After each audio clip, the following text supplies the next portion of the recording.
Guardala. Sembra una mucca stanca che cerca di ballare. Look at her. She looks like a tired cow trying to dance. The sentence hung in the air above table 4, suspended between the scent of truffle oil and the soft clink of crystal glasses. Elena froze. Her hand, holding the heavy pitcher of ice water, tightened just enough to turn her knuckles white. She was 32 years old, but in that moment, she felt like a scolded child.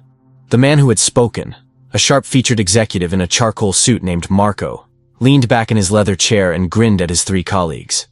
They laughed, a low, rumbling sound of shared superiority that felt heavier than the oak table they sat around. They thought their words were a secret code, a wall of Italian constructed to keep the help out. They were wrong. Elena understood every syllable.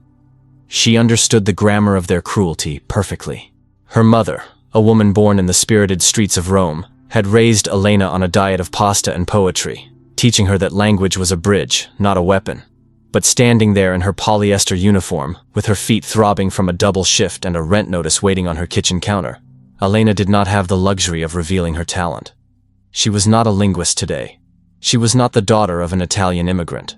She was just a server at the Gilded Oak, and servers who caused scenes got fired. And if they knew that she understood, she would lose her job. The last server who caused a scene had been gone by the end of the night. She forced the muscles in her face to relax. She swallowed the retort that burned in her throat, a sharp, witty correction that would have humiliated Marco in front of his peers. And instead, she poured the water, while the man laughed, completely unaware that the dumb waitress understood every word, and that the broad-shouldered man at the next table was gripping his fork hard enough to bend the metal. Before you hear what Elena almost said, please tap the like button and subscribe to the channel. And tell me in the comments, which city are you watching from today? I'd love to know. Is everything all right with the temperature, sir? She asked, her voice steady but hollow. Marco looked at her as if she were a piece of furniture that had suddenly spoken. He waved a hand dismissively, switching instantly to English, though his tone remained dripping with condescension. Just pour the water, sweetie, and try not to spill it. This suit costs more than your car. His friends snickered. Elena felt the heat rise up her neck, a flush of shame that she couldn't control. She didn't own a car. She took 2 buses to get here, and the second one smelled of diesel and despair.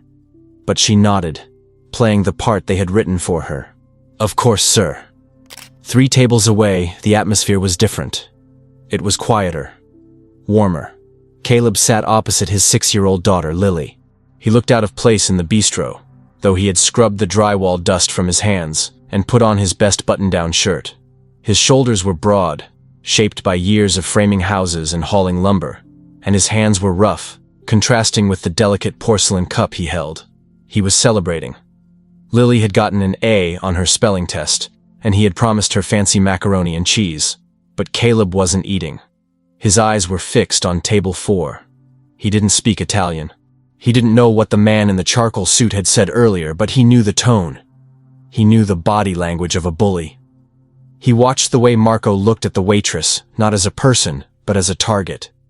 Caleb shifted in his seat, the wood of the chair creaking under his weight. He was a man who believed in minding his own business, a lesson life had taught him the hard way after his wife left. Keep your head down, do the work, raise the girl.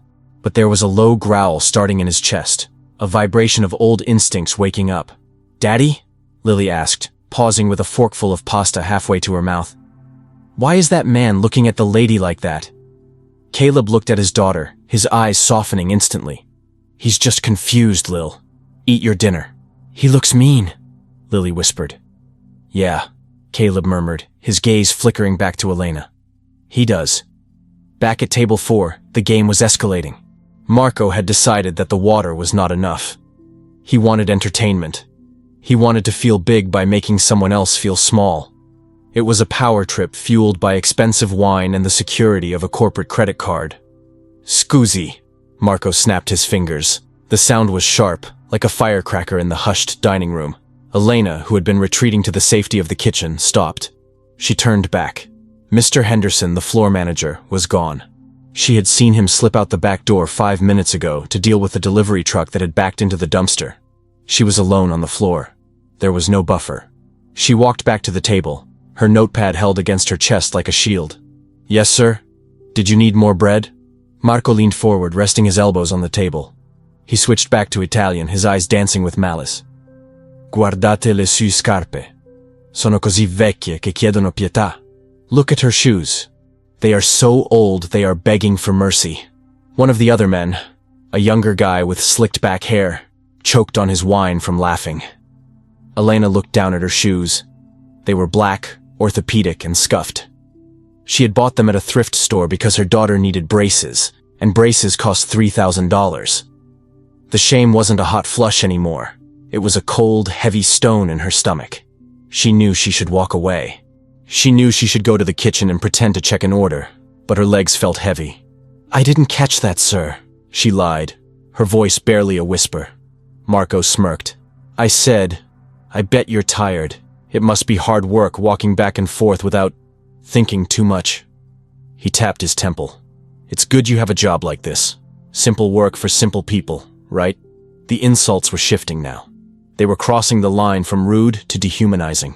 The ambient noise in the restaurant seemed to dip. A couple at a nearby booth stopped eating. The tension was a physical thing, stretching tight across the room. Elena gripped her pen. She wanted to scream. She wanted to tell him that she had a degree in comparative literature, that she had translated poetry that would make him weep if he had the soul to understand it. But the image of her daughter, sleeping safely in her bed, flashed in her mind. Eviction notices didn't care about dignity. Marco leaned forward, resting his elbows on the table. As Elena reached across to refill his glass, her sleeve rode up just an inch. It revealed a bracelet made of cheap, bright pink plastic beads with a clumsy plastic heart. A gift her daughter had made that morning, which Elena promised never to take off. Marco's eyes snagged on the cheap plastic jewelry instantly. He smirked, pointing at it with his fork. "Very elegant," he sneered in English. Then he turned to his friends, switching back to Italian, his voice louder this time so the table next to them could hear. "Guardate quella spazzatura. Scommetto che è di un bambino. Probabilmente non sa nemmeno chi è il padre. Queste donne sono tutte uguali. Look at that trash. I bet it's from a kid. She probably doesn't even know who the father is. These women are all the same." That was it. The invisible string snapped. Elena's head snapped up. Her eyes, usually soft and brown, hardened into steel. She opened her mouth, the Italian vowels forming on her tongue, ready to destroy him.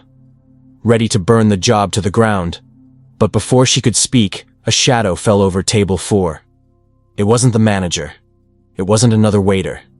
It was a mountain of a man in a blue button-down shirt that was tight across the biceps. Caleb stood there, his hands resting loosely at his sides, but his stance was grounded, immovable. He didn't look angry. He looked like a storm that had decided to stop moving and just hover. The restaurant went silent. Even the kitchen noise seemed to fade. Marco looked up, annoyed. "Can I help you, pal? We're having a private conversation." Caleb didn't blink. His voice was low, a deep rumble that seemed to vibrate through the floorboards. It wasn't a shout. It was a fact. "No," Caleb said. "You're not having a conversation. You're bullying a woman because you think your wallet makes you a king." Marco stood up. He was tall, but Caleb was wider, denser. The difference between a gym membership and 12-hour shifts on a construction site was immediately apparent. "Excuse me?"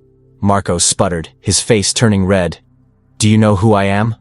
"I don't care who you are," Caleb said, and he took one slow, deliberate step closer. "But I know what you're doing. And you're going to stop. Now." Elena stood between them, her heart hammering against her ribs like a trapped bird.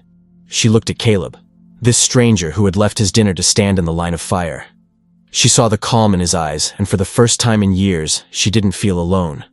But she also saw Marco's hand twitch toward his steak knife, and she saw the manager, Mr. Henderson, finally bursting through the kitchen doors, his face pale with panic.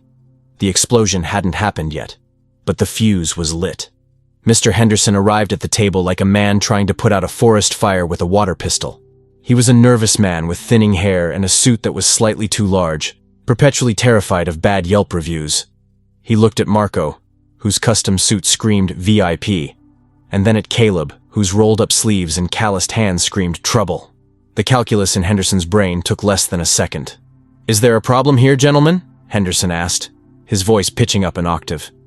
He stepped between Caleb and the table, instinctively facing Caleb as if he were the threat.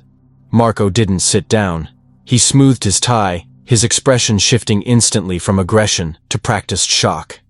He was a predator who knew how to play the victim. Problem? Marco chuckled, a cold, incredulous sound. I'd say so. My colleagues and I were enjoying a private conversation, discussing business in our native tongue, when this individual decided to loom over our table and threaten us. Marco gestured to Caleb as if he were a stray dog that had wandered in from the rain. I don't know if he's drunk or just unstable, but he's disturbing our meal, and frankly, he's scaring the waitress. Marco looked at Elena, his eyes daring her to speak. Go ahead, his look said. Try to complain. You don't even know what we were laughing about. You're just a confused servant. Elena felt the blood drain from her face. Her hands were shaking so badly she had to press the water pitcher against her stomach to steady it. Sir, Henderson said, turning fully to Caleb, his chest puffed out with borrowed authority. I'm going to have to ask you to step back. You are disturbing our guests. Caleb didn't move. He didn't look at Henderson. His eyes were locked on Marco. He saw the smirk hidden in the corner of the executive's mouth. I'm not the one disturbing them, Caleb said. His voice was still low, devoid of the frantic energy that filled the room. It was the voice of a man who measured twice and cut once. Ask him what he said to her. Henderson blinked, confused. He looked at Elena. Elena? What is he talking about? Elena opened her mouth, but the words stuck.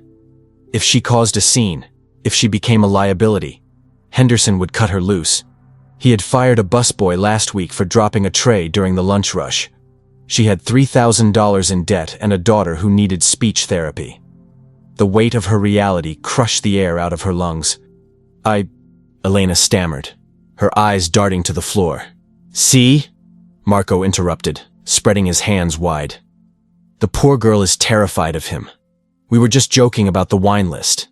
Italian humor. Perhaps it was lost in translation for our friend here. He sneered at Caleb. Not everyone appreciates culture.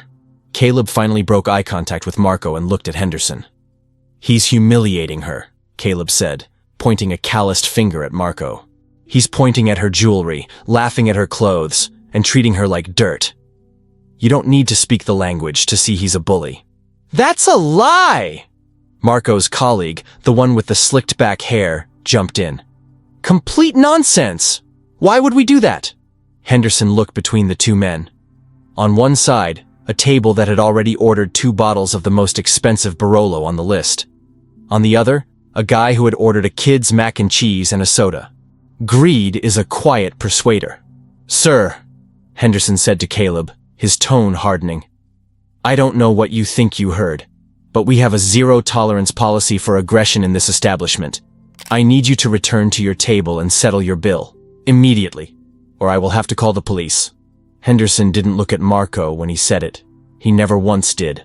The injustice of it hit the room like a physical wave. At Caleb's table, little Lily was watching with wide, frightened eyes, clutching her fork. Caleb looked at Henderson, then at Elena. He saw the humiliation burning in her cheeks. He saw a woman who was being crushed by a system that valued the price of a suit over the content of a character. He could have shouted. He could have flipped the table. But Caleb knew that violence was what men like Marco wanted. It would validate their narrative that he was just a brute. Instead, Caleb did something disarming. He turned his back on Marco completely. He ignored the manager. He looked directly at Elena. You don't have to take this, he said to her, soft enough that only she could hear. It wasn't a command. It was a permission slip. You're worth more than this job, and you're definitely worth more than their money. Elena looked up, meeting his gaze. For a second, the noise of the restaurant fell away. She saw a rugged face etched with exhaustion, but lit from within by a fierce, quiet decency. He wasn't trying to be a hero for the applause. He was doing it because he couldn't breathe the same air as injustice. Elena whispered, her voice trembling. I can't lose this check. Caleb nodded, a tiny, sad movement. He understood. He knew what it was like to swallow pride just to keep the lights on. Elena, Henderson snapped. sensing he was losing control of the narrative. "Apologize to these gentlemen for the confusion so we can get back to dinner." The room went deadly silent. The demand hung there, ugly and grotesque. Apologize. Apologize to the men who had called her a cow. Apologize to the men who had mocked her daughter's gift. Elena felt a tear hot and sharp in the corner of her eye. She looked at Marco. He was leaning back, swirling his wine, watching her with the expectation of a king waiting for his subject to kneel. "I'm waiting, Elena," Henderson hissed. "Do you want to work here or not?" This was the breaking point, the moment where the soul either snaps or hardens. Elena took a breath. It was a shaky, ragged thing. She looked at the pink plastic bracelet on her wrist. "Mommy, I made this so you're never lonely at work," her daughter had said. She looked at Caleb, who was watching her with an intensity that made her skin prickle. He wasn't telling her what to do. He was just standing witness, holding the space for her dignity. Elena's eyes flicked, just once, toward the swinging doors of the kitchen, toward the place she knew she would never be welcome again if she spoke. Her chest tightened. This wasn't defiance anymore. This was surrendering the job, or surrendering herself. Elena set the water pitcher down on the table. The ice rattled. She looked at Henderson. "No." Henderson's jaw dropped. "Excuse me?" "I won't apologize," Elena said. Her voice was quiet, but it didn't shake this time. "And I won't serve them." Marco laughed, a sharp, incredulous bark. "You see? Incompetent and rude. Fire her, Henderson, right now, or we write a review that burns this place to the ground." Henderson turned on Elena, his face turning a blotchy red. "You're done. Get out. Hand in your apron." "She's not going anywhere." Caleb stepped in again, his large frame blocking Henderson's advance. "And neither are they." Caleb turned to the room, raising his voice for the first time. Not a shout, but a projection that reached every corner of the dining hall. "Folks, I'm sorry to interrupt your dinner, but I think you should know what's happening here before the police arrive." "Police?" Marco stood up, his chair scraping loudly against the floor. "Who called the police?" "I did," Caleb said calmly, pulling his phone from his pocket. The screen was lit up. "About 2 minutes ago, when you threatened to ruin a woman's life for sport." The call screen was dark. It was a bluff. But Caleb had played poker with guys who had nothing to lose, and he knew how to hold a card. Marco hesitated. Uncertainty flickered in his eyes. But the real blow was yet to come. Elena stepped out from behind Caleb. She wiped her hands on her apron. She looked at Marco, and for the first time, she dropped the mask of the submissive server. She looked him dead in the eye. And then, she spoke. But she didn't speak in English. Elena took a breath. It was deep, steadying, the kind of breath a singer takes before the first note. She looked directly at Marco, her eyes no longer looking down at his shoes, but piercing straight through his expensive facade. "Hai detto che sembra una mucca stanca," she said.